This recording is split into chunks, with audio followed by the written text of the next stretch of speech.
Nous allons parler de résistance au changement. Quand on décide de faire une modification d'organisation dans l'entreprise, ça nécessite de la préparer pour la mettre en œuvre.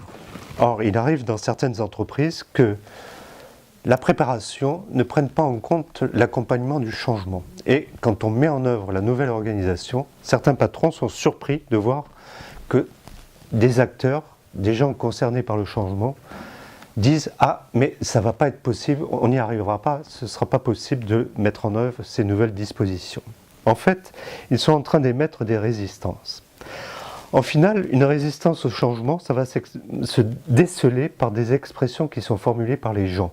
Ça va être des expressions du genre « Mais qu'est-ce que je vais devenir ? Quel va être mon nouveau rôle ? Avec qui vais-je travailler ? Dans quel bureau ? Est-ce que je vais travailler avec les mêmes personnes ? Est-ce que je vais avoir les mêmes méthodes de travail ? Est-ce que je vais avoir les mêmes horaires ? Est-ce que je saurai faire ? Est-ce que j'aurai toujours la possibilité de décider telle ou telle chose ? Bref, c'est des inquiétudes qui sont émises par les gens. Alors en final, quand on écoute les gens et les formulations de leur résistance, parce que ce sont des formulations de résistance, on va se rendre compte qu'on a trois grandes catégories de résistance. On peut les classer en trois grandes catégories. La première catégorie, c'est une peur de perte d'identité, c'est-à-dire qu'est-ce que je vais devenir ? Quel va être mon rôle ? Avec qui je vais travailler ? Qu'est-ce que je vais faire ? Dans quel site ? Mes horaires, etc. Deuxième peur, deuxième résistance, ça va être une peur de perte de pouvoir.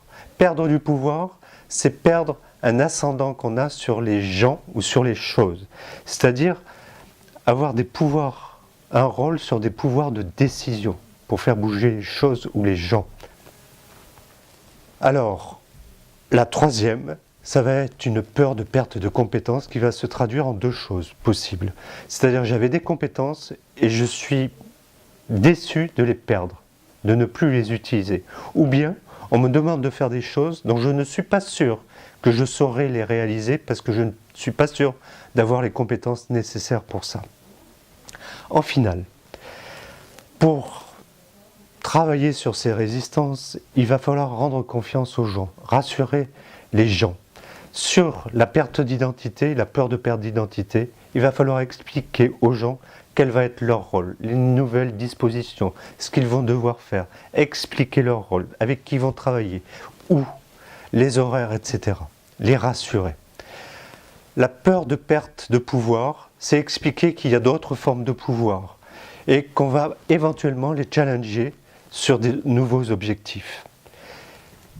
Quant à la peur de perte de compétences, eh bien, il va falloir rassurer les gens en leur expliquant qu'ils ont des potentiels. On a décelé qu'ils avaient des potentiels qu'on pouvait exploiter, mais qu'on n'allait pas les laisser seuls devant ces potentiels, c'est-à-dire qu'on allait les former pour pouvoir les utiliser au mieux et être les plus efficaces dans leur nouveau rôle.